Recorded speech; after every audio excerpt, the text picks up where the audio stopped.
Welcome, everyone. This is Karen Henke. We'll let folks join in and get started in a couple of minutes, but thank you for joining us today.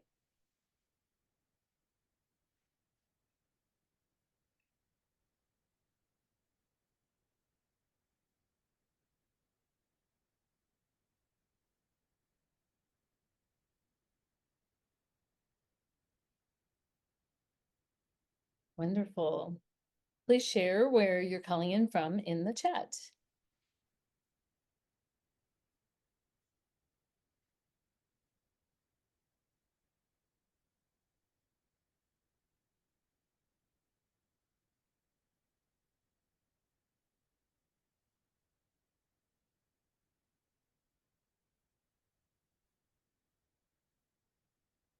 Great. I see that quite a few of you have joined in, and I know we'll be expecting a few more to trickle in, but let's be respectful of everyone's time and get started.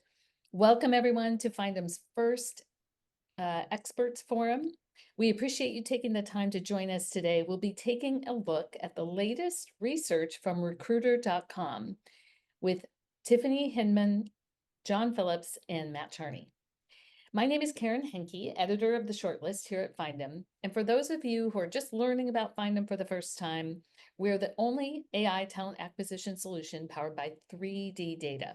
We help companies make better, faster decisions about the people, processes, and talent strategies that truly impact business. First, I'd like to welcome Matt Charney, editor-in-chief at recruiter.com. Hey, Karen, how are you? Thank you so much for having me. I'm looking forward to presenting all of the data that we've collected for a few months now. Absolutely. I'm excited to share what we've discovered.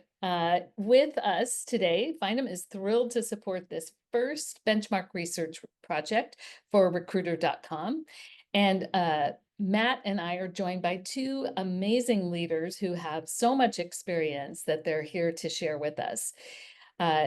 Please welcome Tiffany and John. Tiffany was recently named Head of Talent Innovation at ServiceNow, where she also leads the talent sourcing and talent market intel teams. She led strategic recruiting and talent acquisition teams at a range of companies, including Walt Disney and Medtronic. So welcome, Tiffany. Thanks, Karen. Excited to be here and excited to talk about this. Wonderful. And I'd also like to introduce you to John Phillips, the VP of GM at Findham. Before he transitioned to building talent products with Findham, he led global talent organizations at Amazon, Starbucks, and Microsoft. He started his career as a recruiter. John? I'm excited to be here. Good. Great, thank you. Thank you so much for both of you joining in on this. Just a couple of housekeeping items before we get started. This session will be recorded and available at findham.ai to share. Please use the QA area for your questions, and we will do our best to save some time at the end for those. Feel free to share comments and questions in the chat as well. We always love to see a lively conversation happening over there, and I think there will be a lot to respond to in this talk. We'll be posting a link to the full report in the chat if you'd like to see that. And with that, let me turn the mic over to Matt Charney. Thank you very much. And one more piece of housekeeping. Happy birthday to Tiffany, who has chosen to spend her birthday doing this webinar. So Thanks, Matt. That's pretty awesome. So Karen, I don't know if you want to just briefly, just for those of you who aren't familiar with Findham, review the slide. You good? Sure. Yeah. And so Findham, as I mentioned, is a recruiting platform. We are built on 3D data and AI and have some amazing customers. We were recently named by this Silicon Valley Business Journal as the fastest growing company in the area, private company. And so you can learn more about Findham and how we go about helping companies with their multi-channel strategies and finding data on our website, findham.ai. And as a fun note, I actually found out about Findham for the first time from Tiffany, who we were talking about analytics tools, and she said it was the best. And unsolicited feedback, I don't think she was making that up. It is pretty awesome. So I encourage everyone to check that out. So we're going to be going fast here. And obviously, just as a caveat, the speakers just got the slides a couple hours ago. That was my fault. There's a lot of data to go over, and we're going to go really quick. If you have any questions or need any clarification, we'll have a Q&A at the end, but if it's pressing, feel free to drop that in the chat window, and Karen will be monitoring that. So just a little bit about the survey and the numbers we'll be seeing is this Future of Talent Acquisition Recruitment 2025 survey. It went out from August 15th to September 30th. So it measures essentially last quarter's attitudes and sentiments among recruiters. We had 930 TA and HR leaders completing the survey. All of them came from organizations with at least 5,000 employees and were North America based. Excuse me, they had a minimum number of 200 employees. The leaders one said 5,000, representing 512 employers. And in aggregate, they combined for about 1.4 million annual hires. So I think this is like pretty good primary data.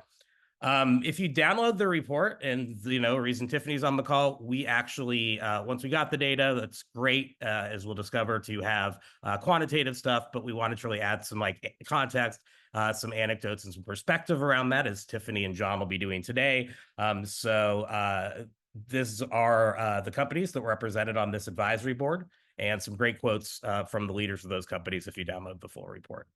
So moving right along to research findings, we broke this up into a few sections, and so I'm just going to go right through it. One is job market and hiring demand. So what's the TLDR for this section? It's basically that recruiters actually are optimistic about job growth and recruiting demand continuing into the new year. So we asked overall, how optimistic are you about the future of recruiting? You actually saw a shockingly optimistic spread, considering that most recruiters tend to be fairly cynical as a rule. So 10% though were somewhat optimistic, 51% said they were optimistic, and 33% said they were optimistic. Only 2% were very pessimistic, 15% pessimistic. So you see that over 8 and 10 are feeling pretty good about where the job market and employment data is heading. When we talk about, looking at job cuts or recession, we're not really seeing that from our survey data. In fact, we only saw about 12% of respondents anticipated decreasing their number of hires in 2025 as opposed to 2024, which I think is a really encouraging statistic. And what I think is also really encouraging is we talk about AI and automation are coming for our jobs, and we're seeing different models of things, but actually about 1 in 4 companies are going to be expanding TA headcount in 2025. And 60% are looking that they're going to be about flat. So you're actually looking at sort of a very limited decrease in jobs, and obviously those will shift more than probably be eliminated from these enterprise employers. So with that, I want to turn it over. So John, I know that obviously you talk to quite a lot of companies in your role and find them. Any of this surprise you, where they seem like they're gearing up for hiring full steam, or what's kind of the sentiment at the line level? Yeah, I mean, I think this data is showing us what we're hearing in kind of anecdotal conversations, which is the pressure of coming out of a cycle is there, which is the increase and or stay the same with either less or more expectations on less headcount, more expectations on how you get those hires. And so I think this is there. We're already hearing companies tell us that their number of recruiters are staying the same, and yet their number of roles open have been drastically increasing. And so this says that it's not just isolated to the conversations we've had. So Tiffany, from your perspective, like there's a lot of doom and gloom, particularly when it comes to people talking about the job market in general, but talent acquisition roles in particular. Why do you think there's that disconnect in between, like, the sky is falling and actually things are looking fairly optimistic? I think, we're in this cycle. I always think that, the more things change, the more they stay the same. And I think for any of us who have been at companies, this is more in my past than anything, where you've had hiring frost or hiring freezes. as a TA practitioner, we were busier than ever in some cases with that, right? We were diving into strategic work, talent intelligence, really building out those capabilities. And I think we're seeing that similar things where those ebbs and flows of the market, I think more and more companies are really recognizing the need to have this strategic talent engine in place at all times, and how we can leverage that engine in different ways through the cyclical phases, right? So I think it's one of those where the the longer term projections and what we're looking at longer term may not match up with short term inflections, and we've had a lot of unique experiences globally over the past 5 to 6 years. Right. And I think to some degree, companies are probably kind of sick of reinventing the wheel every time that there's a downturn, right? And you get rid of your recruiting staff and then onboard a completely new one. And I think there's just a lot of inefficiencies there that for once seem to be kind of corrected going into any eventuality. Moving on, we'll take a look at recruiting efficiency and efficacy. Here's the major kind of takeaway from this one is that recruiters feel that talent acquisition is actually pretty effective, but not more than the competition. So people are doing okay, enough to make hires, but not enough to make an impact, essentially. So when we asked on a scale of 1 to 5 for people to rate the efficacy of their talent acquisition function, this is a fairly standard data thing. People rated themselves slightly above average at 4. So 59% said they were effective. Shockingly, actually, 21% said, we're okay, neither effective nor effective. But in a weird twist of recruiter self-awareness, under 10% actually said, we're awesome, we're world-class, we're very effective.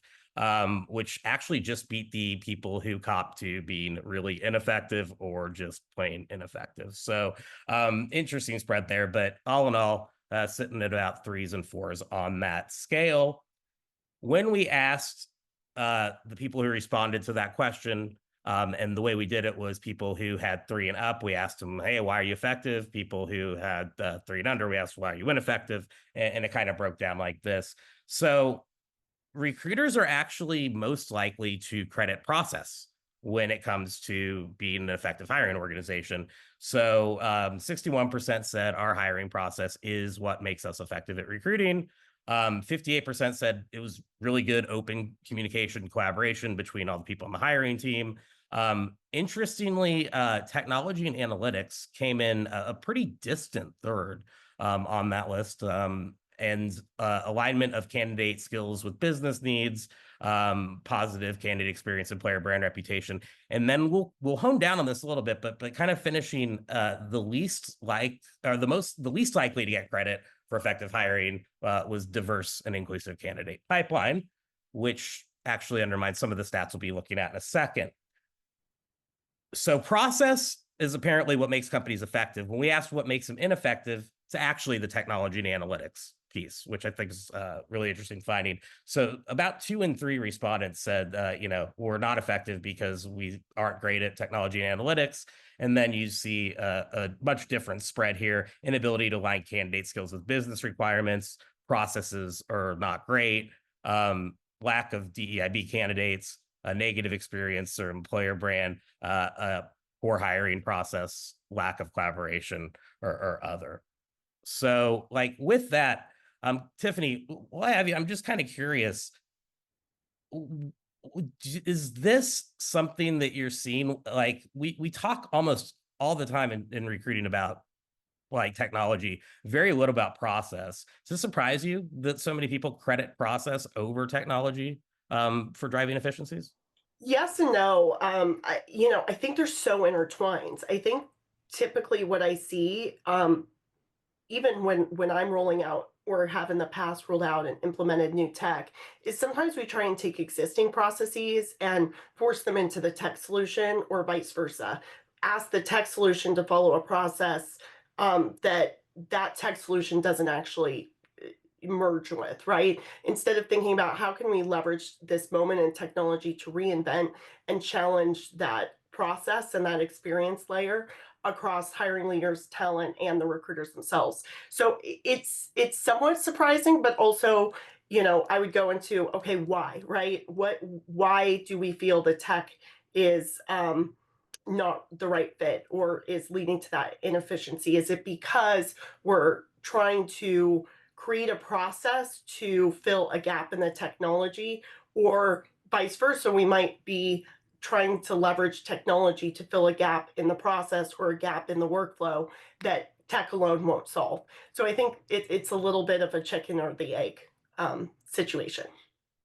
No, that makes perfect sense. And John, just obviously, again, you talk to quite a lot of employers.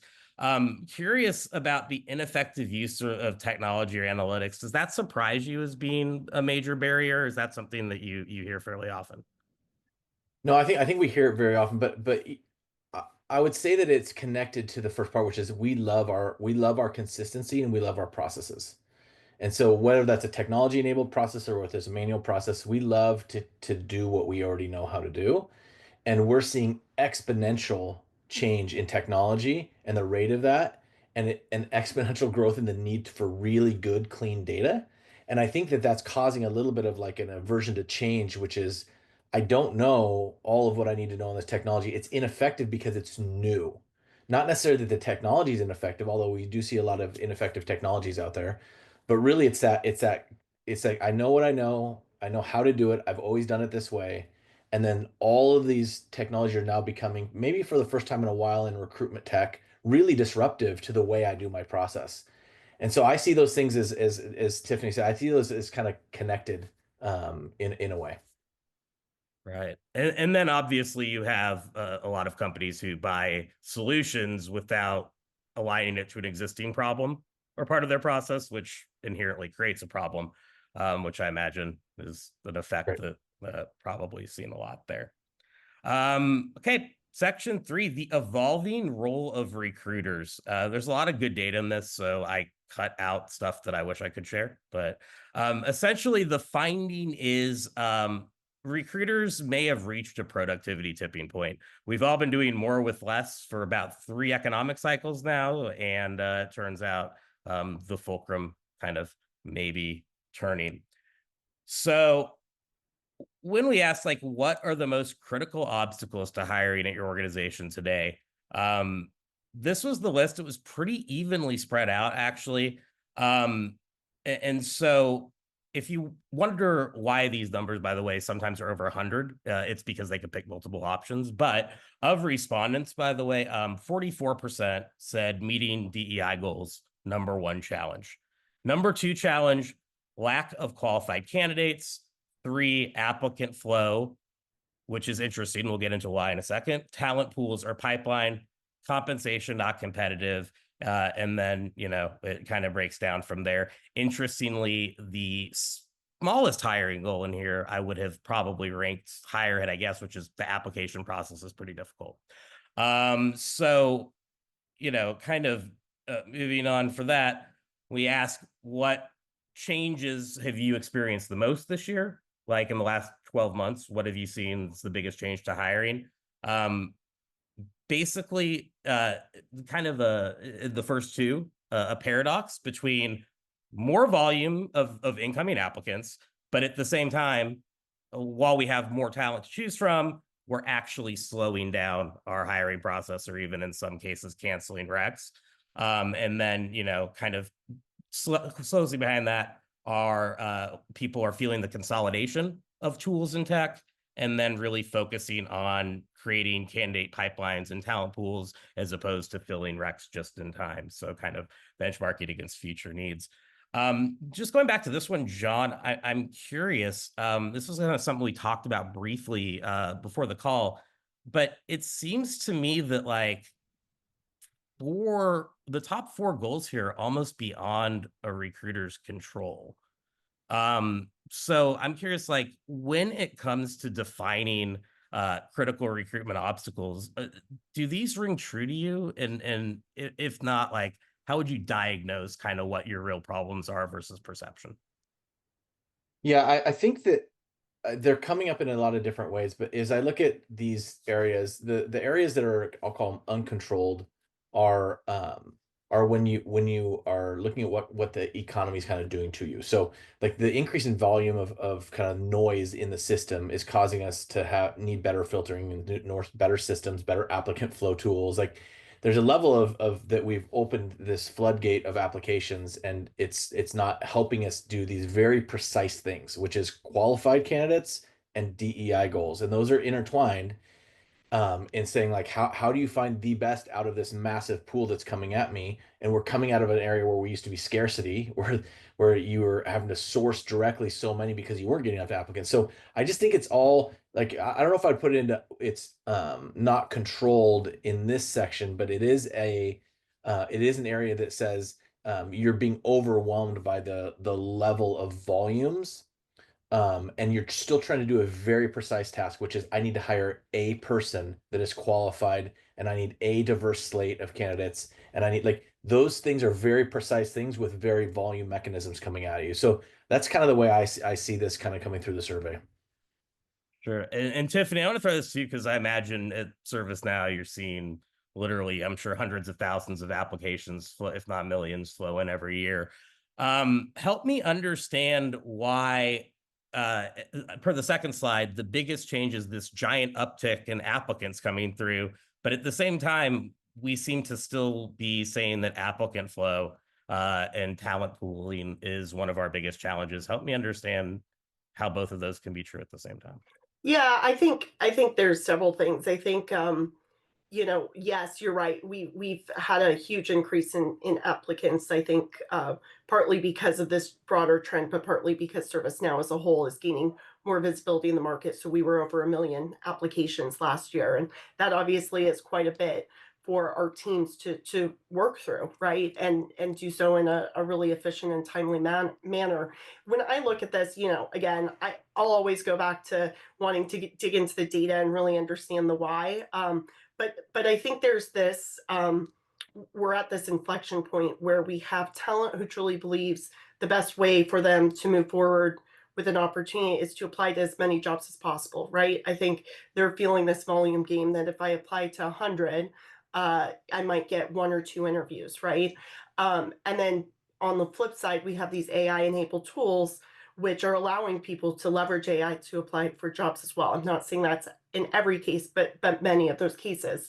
And I think what becomes really critical there is that we're really clear in those job descriptions. We're really clear with ourselves. We're really clear with the business. And obviously this is I'm not speaking anything new, but I think more than ever it's going to be really critical that we're putting in plain English on those job descriptions what this job is, what we're looking for, and what those core requirements are, so that we're able to have that conversation with the talent, right? I think more than ever, when I look at some of these challenges, compensation, qualified, uh, low response rate, right? I think it's really understanding your data, but it's also going back to what I love so much about recruiting, especially internal recruiting, which is the opportunity to really help people with their careers, right? Give them input, understand what motivates them, what's important to them, and hopefully draw that connection between them and the company. Or if what they're looking for doesn't align with where we are as a company, how as recruiters are we really taking that empowerment to tell them that, to say, hey, I hear that this is important to you. Let me share a little bit more about the day-to-day of this role and make sure that's really aligned with your personal goals. So I think more than ever, it's funny because we're talking about a rise in applicant volume we have to contend with. And here I am saying, I think we have to spend more time talking to people, but I think that's going to be more and more important in this kind of new reality. Right. I think you are spot on.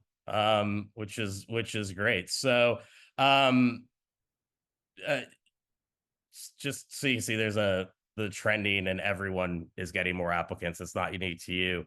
And quickly, I'm going to get on my soapbox and say one of the comments I hear the most from recruiters regarding this is that, to Tiffany's point, candidates have all these AI tools to just flood you with applications.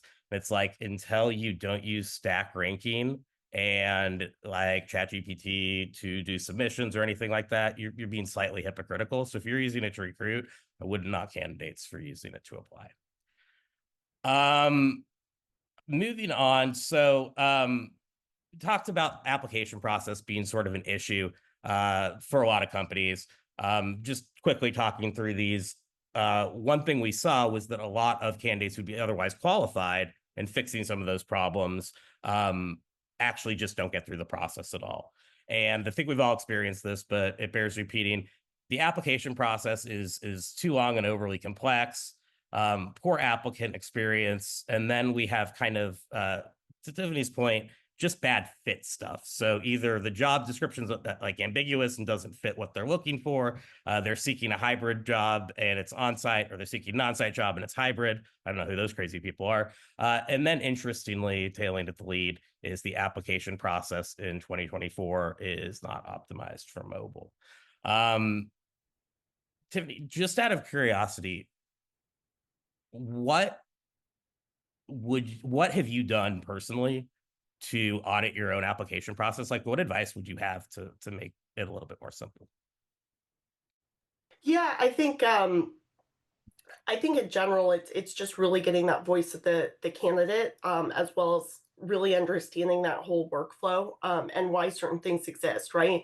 Uh, I've had a lot of experience working in highly regulated organizations and industries, and obviously there are nuances of what that application process has to look like, but we're aware of that, right? So I think there's two things that are really important here. I think it's, again, really mapping out the experience layer, and saying, and challenging that, saying, is this the right experience that people want, or am I trying to do too much in this point in time where I might be able to pull back? John and I were talking about this a few weeks ago at length. And then secondly, I think it's really critical, that you're communicating, right? I think the more you can communicate with applicants, candidates, of what to expect and the potential timeline, if you're comfortable putting that out there. I think different orgs are at different um, points in their transformation journey there. I think the more you can communicate upfront to people, again, if they know it'll be a few weeks before they hear back, okay, at least anything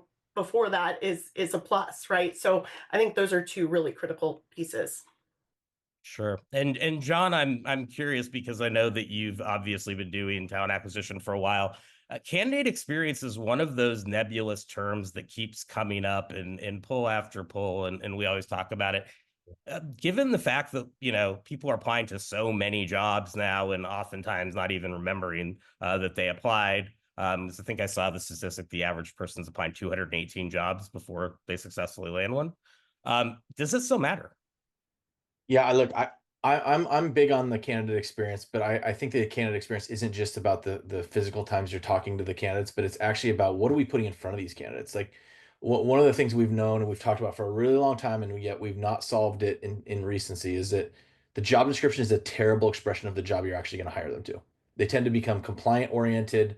We require things like college degrees, and we wonder why we're not getting diverse outcomes and their areas. Like there's a lot of stuff that you say, is this a legal document that I'm putting out there for defensibility, or is it actually what I'm going to use to match people on? And then the resume is just as bad. It's not a great expression. The English we use in our resumes are not great expressions of who we are as people.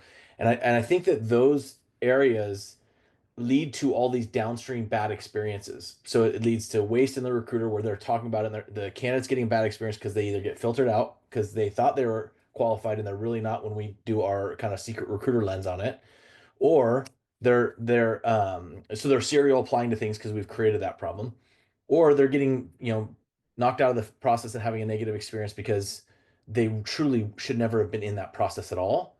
And so I think we got to fix that problem. Like it's time for the technology and the matching and the data we have now to actually solve the problem of how we match against those things. So then, to Tiffany's point, when they're in an interaction, it's a really good, precise interaction where it's about a match and it's about moving that match forward and doing all the things that recruiters are amazing at, which is ensuring all these other downstream areas. So anyway, I get on a soapbox about this, but I think that this is an industry problem that's existed for decades, and maybe we weren't ready with our data to be able to do anything about it. But I think that is the age of what we're in right now with AI and other things where you can start applying technology to help solve this experience issue.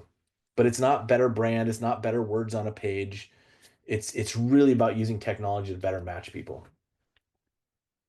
Absolutely. Well said, both of you. Man, you guys are good at sound bites. I need to take lessons offline from both of you. Section 4, the talent technology conundrum.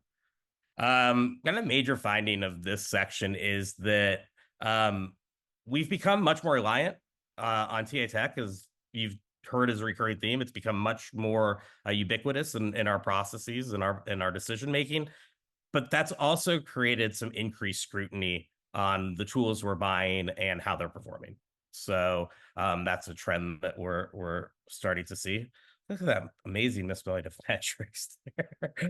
Okay, so one finding that we had was direct sourcing remains a top priority, even though there's that spike in applicant volume. So we asked, like, what are your top priorities for using all of this technology that we have in TA?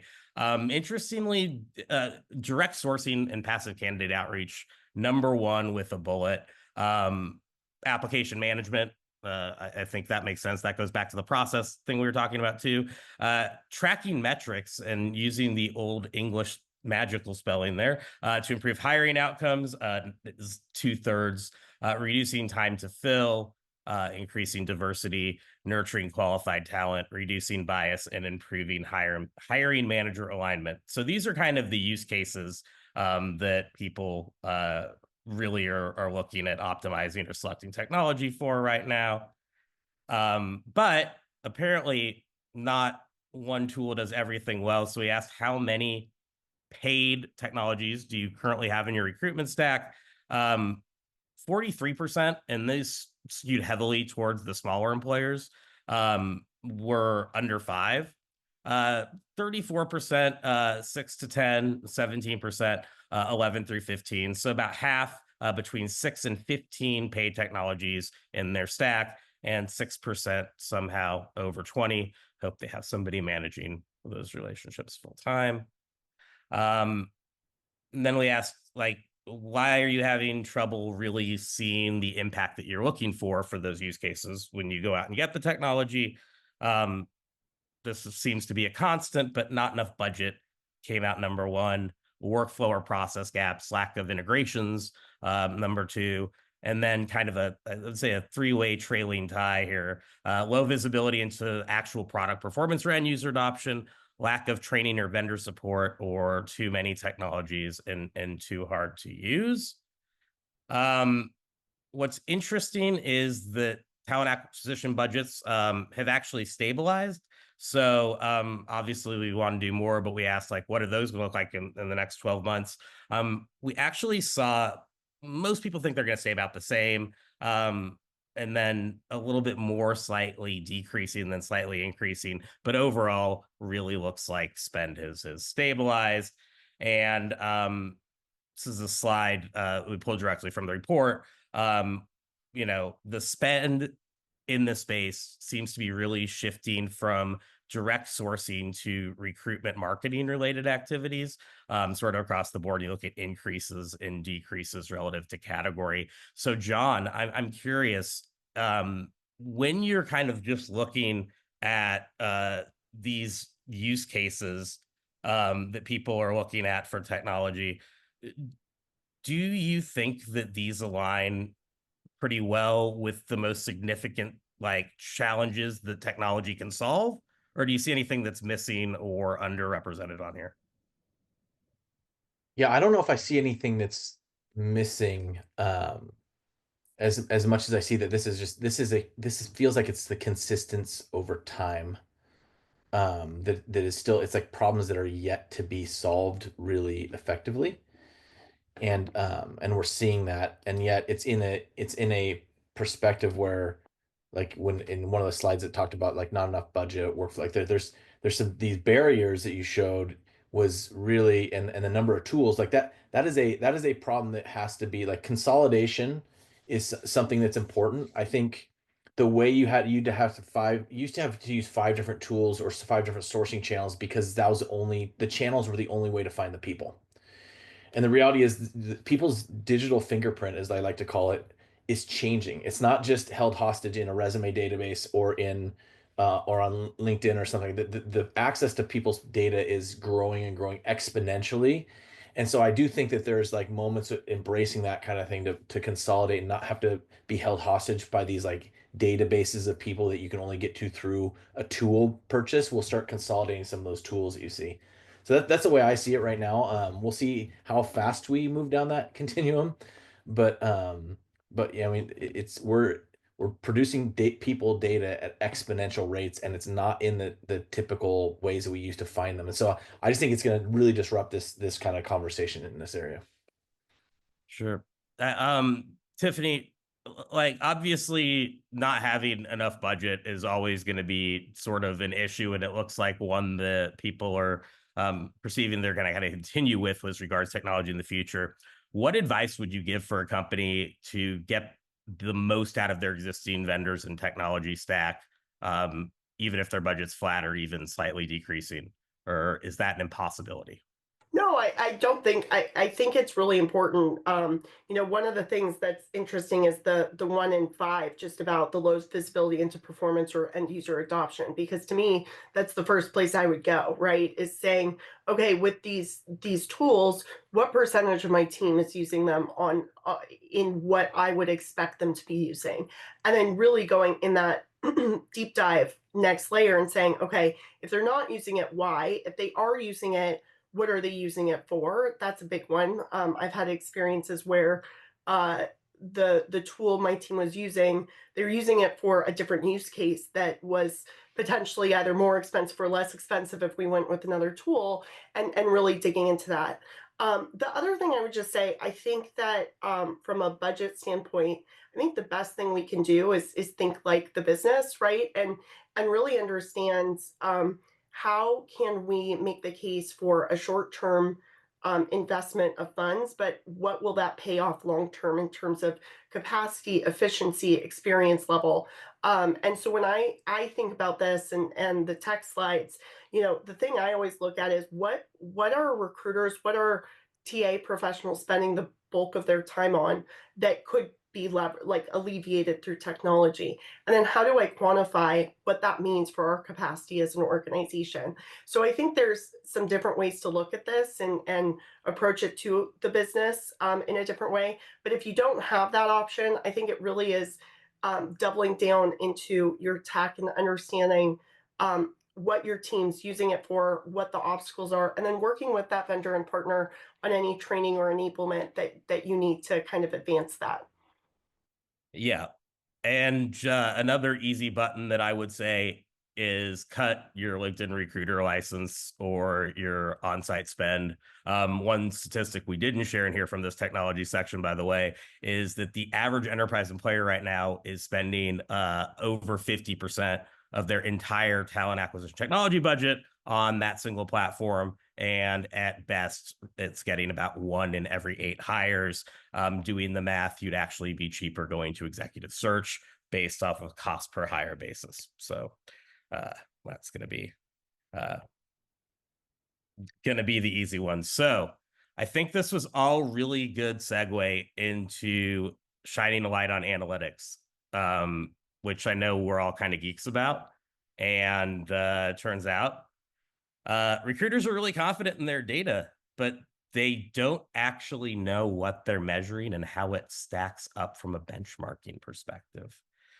So this is a little confusing. So let me talk you through what this is. So we ask people to rank their metrics on a scale of 1 to 5. So the lower the score, actually, the more important that metric is to the organization relatively, if that makes sense. So it's a weighted average score.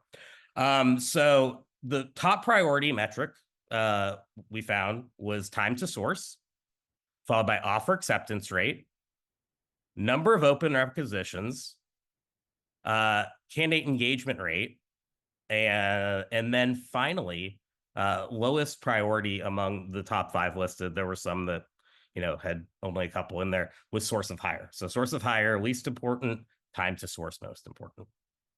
Okay. Interestingly, when we ask like, okay, well, how are you tracking that data in the first place? Yeah, a pretty good number actually are using external dashboards. So ones that aren't necessarily explicitly for talent acquisition. About 2 in 5 are using like a Looker, a Tableau, some sort of like data visualization tool like that. About 1 in 3, 34%, are using like specialized dashboards with just TA metrics that exist entirely within their instance in their stack. So, but what I think is interesting is, and again, this was only larger employers, fully 1 in 5 are still relying on spreadsheets, documents, and other manual processes to track what are some fairly sophisticated like metrics and analytical outcomes. And then finally, like kind of last was external consultants or vendors, like relying on your vendors to give you performance data and trusting that data, which is a pretty sweet game if you're in the RPO business for sure. So we asked, like, on a scale of 1 to 5, how confident are you that the metrics that you're measuring are accurate? Like, how do you know you're doing a good job? Because you've admitted you're largely operating without benchmarks. And so what we saw is actually people, again, somewhat confident, but only 1 in 5 were like, I have absolute confidence in this data. And then again, 6% say they aren't very confident in their metrics at all. By the way, those 6% had an absolute correlation with people who were using spreadsheets. So we'll give them a pass on that. John,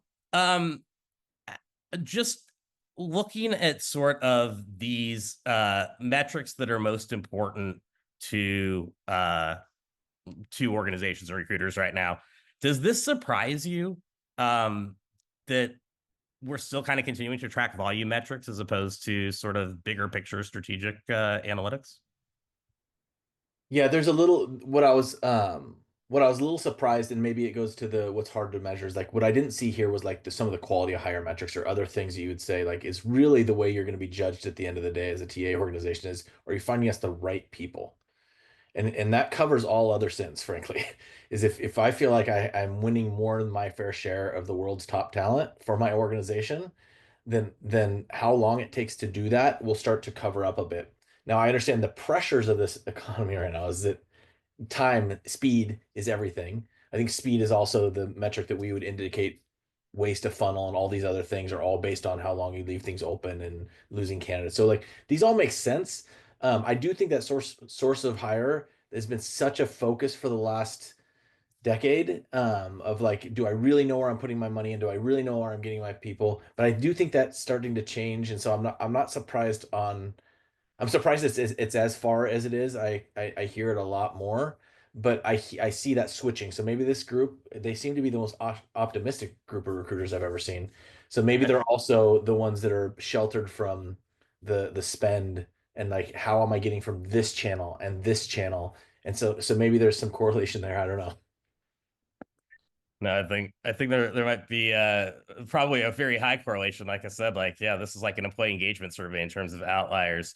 Um, Tiffany, obviously, talent analytics is kind of like what you do.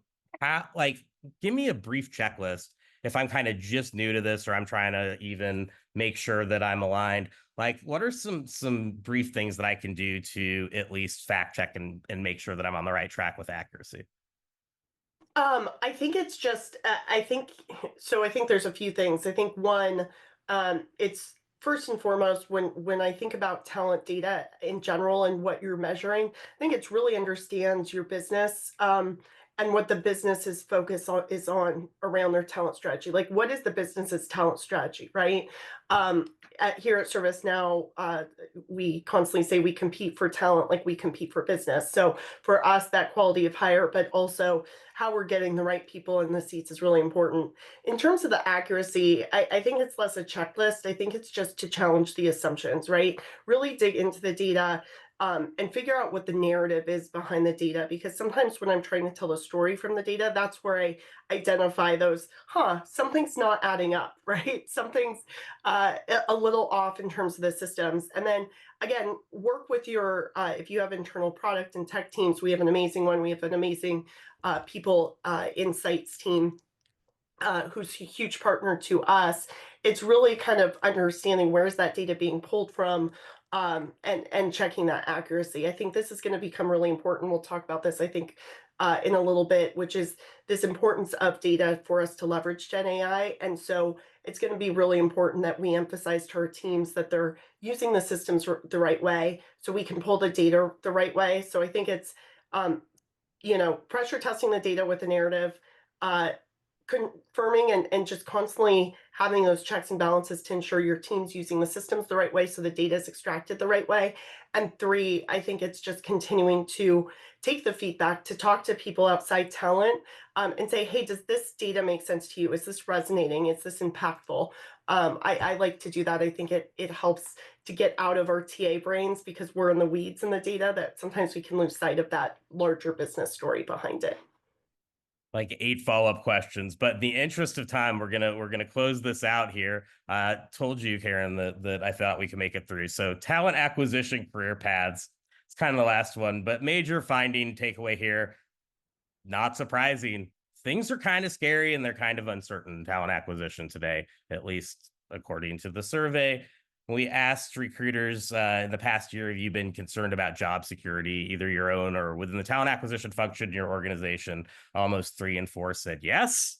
And then a blissfully optimistic, to John's point, 27% said no. So people are a little worried. And we asked, like, why what's the source of concern?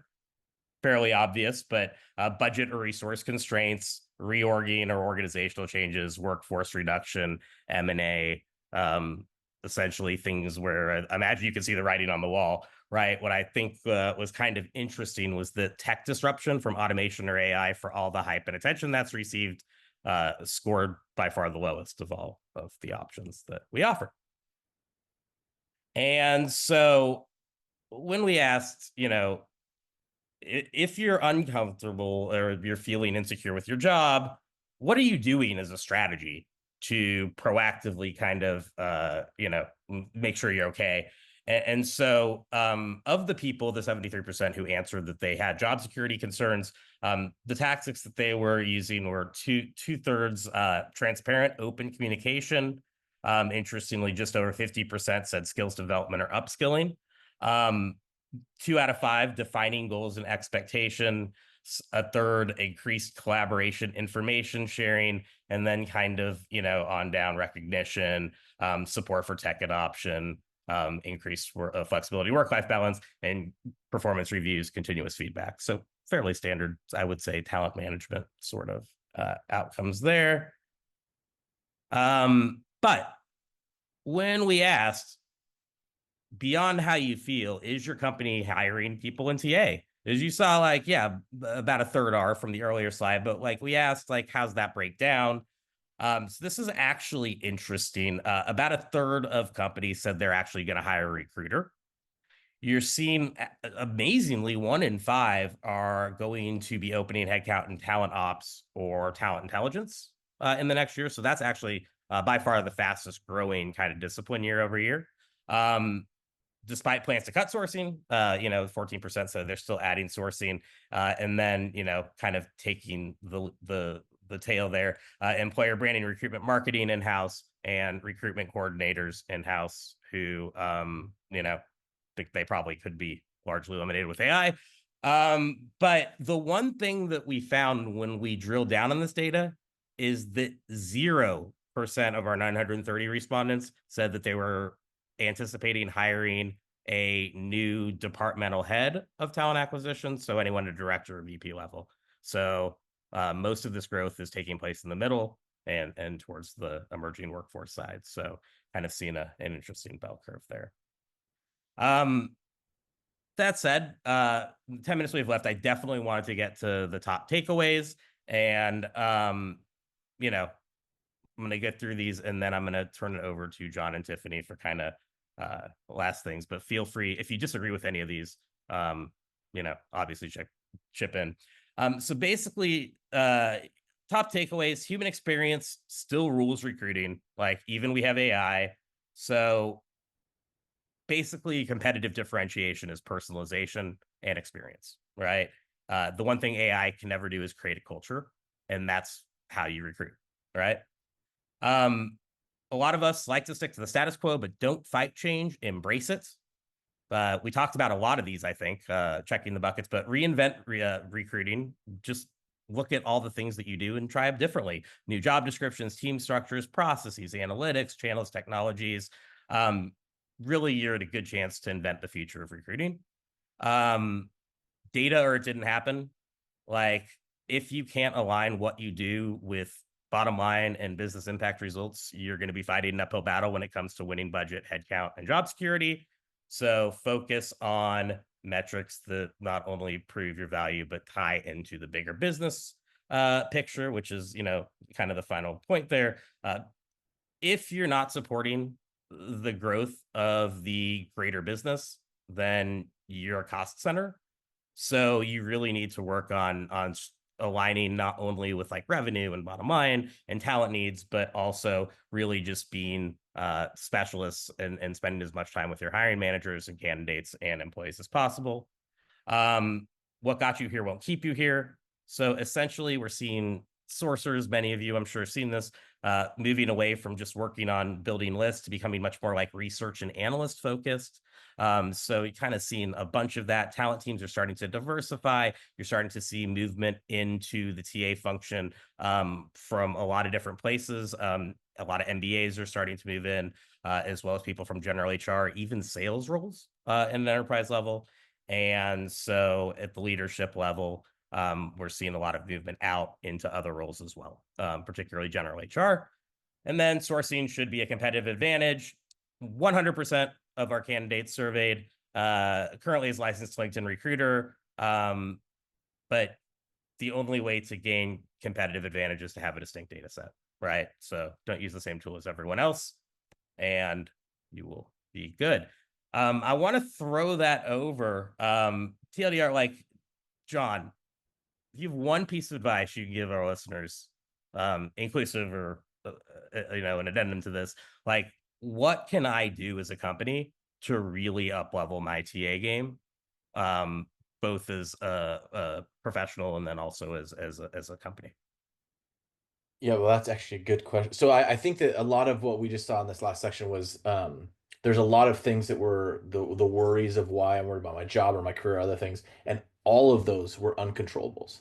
Like there was not a single one that you actually have control over. So I always like to coach. This is my for the first part of it, which is how do I coach you right now, which is the 4 things you actually have control over in your life. 100% of is your thoughts, your actions, your efforts, and your attitude, and nothing else. And so like go figure out how you're going to approach these problems and what you're going to bring from a mindset into the challenges. And then that second part of the question you asked, which is this piece is right here in the middle. Do not fight change right now. Like this is a moment. Use this crisis, use this economic turning, use all the uncertainty, and then go make something better out of it by embracing what's possible. This is an optimistic bunch, so the definition of optimism is believing something great's about to happen. So this group should feel that, at least the ones that were surveyed. Go take it and use that with the new technologies and emerging things to go try some things, put some barriers on, and like let go of some of that old stuff that we've done and see what you can make out of it. Because I think there's a moment right here where don't let a good crisis go to waste. Like this is a moment to drive some of the change that we've wanted for a long time. I couldn't agree more. Tiffany, Yeah, what's your final words? Yeah, I would say very similarly. I think that I'm excited by this point of transformation. I've been doing recruiting for a bit now, since before LinkedIn came on the market, to date myself. And, I think every tech moment and inflection point in time has just given us more time. I think as recruiters and TA professionals, how much do we say, hey, I'd love to be able to spend more time with the business, or I'd love to be able to spend more time talking to talent.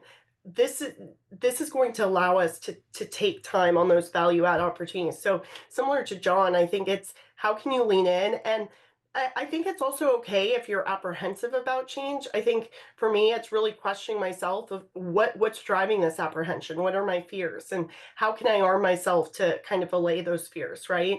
I just don't think in any world that the need for TA is going away anytime soon. If anything, with market shifts and changes, we're going to be even more in demand, but it's going to be those people that lean into those conversations that really see themselves as career advocates for talent, both internal and external. So I'm excited. I hope everyone else is. I think it's our opportunity, like John said, to take this moment in time. We have some muscle behind us. I think the pace of innovation that we all had to kind of exercise during COVID, all of a sudden we had to figure out how to interview people and assess cultural fit, right? Or cultural ad. And I think this is a similar inflection point. So I'm excited. So that's what I would say. Awesome. And I will add quickly, everyone seems to, who I talk to, recruiters are marketers, recruiters are data storytellers, recruiters are technologists. I think at the end of the day, you just have to focus on being the best recruiter you can be. And if you take care of that, then the rest becomes really easy. Like, it's not a hard job. We overcomplexify it. At the end of the day, as John said, if you make that hire and you make the right hire, you're good. Wow, thank you, John. I can't believe, and Matt and Tiffany, I can't believe we got through that entire deck. And congratulations on getting us through all that great information. I think part of the consensus is please send the slides. As we did post in the chat, the full report download. And also, Matt, there is a call to do the survey again next year. I think the findings could be very interesting to see what comes a year later. I think talking earlier with the panelists, what we agreed is that no matter what happens next, we can all agree it probably won't be what we expected, as that's been the case for the last few years. So here's to seizing the moment. We did have a number of questions. I've tried to answer those as we went through, but just a couple that maybe, Matt, if you want to reflect on, let me get that here. This was maybe part of the data question. In terms of evaluation criteria, what is ATS plus analytic tool integration or ATS with their own analytics? I think that was back on like, how are people tracking the data question. Do you recall that one, or I think I do if you don't? I'm not sure what I recall what they're talking. I'm not sure exactly what they're asking if you want to take that. Okay. Yeah, I think what we've seen is there's sort of, in terms of analytics, using the analytics tools within single point technologies. So one of the keys, if you want to really start getting at those performance level analytics, you've got to find a way to unify that data. Otherwise, different tools will give you different answers when you ask it questions. So that data point is a super important one, I think, going forward. Thank you, Karen. Sure. Maybe Karen, let me just say that if I saw this as what evaluation criteria to decide an ATS plus analytic tool, and if I read that right, I would just say the more you integrate to multi-streams, the better. So pick ATSs that can integrate with multiple data sets, and they don't just try to use their data island as the only data, because there'll be an imperfect amount of data, and you will always get stuff with imperfect decisions off that data. And so those that are closed ecosystems, we should stop selecting those. We should only ones that look at how do we aggregate and pull more and more data from all kinds of sources. And if that's part of the strategy, they'll probably have really good API structures. They'll probably have integrations with lots of different vendors. Like, those are the things that I would look at there, because closed ecosystems are not going to survive the next round of kind of innovation. Yeah, and to that point, I would bring finance and ops into that collaboration process, because if you're not measuring and going for the same kind of goals and are able to standardize that data, to John's point, you're siloed and probably gonna have a really hard time making a business case regardless. Thank you. We have reached the top of the hour. So thank you again, Tiffany, John, and Matt, for bringing your expertise and joining us for this experts forum. And thank you to everyone who joined us today. We know you have a lot on your plates, and we really appreciate you taking the time to be with us today. We hope that you'll be able to continue this conversation. You can reach out to any of us on LinkedIn. You can contact us at Findem through findem.ai and visit recruiter.com for this report and many more great assets to come with Matt's work there. And with that, I think we are ready to wrap up. I appreciate you all. Thank you so much.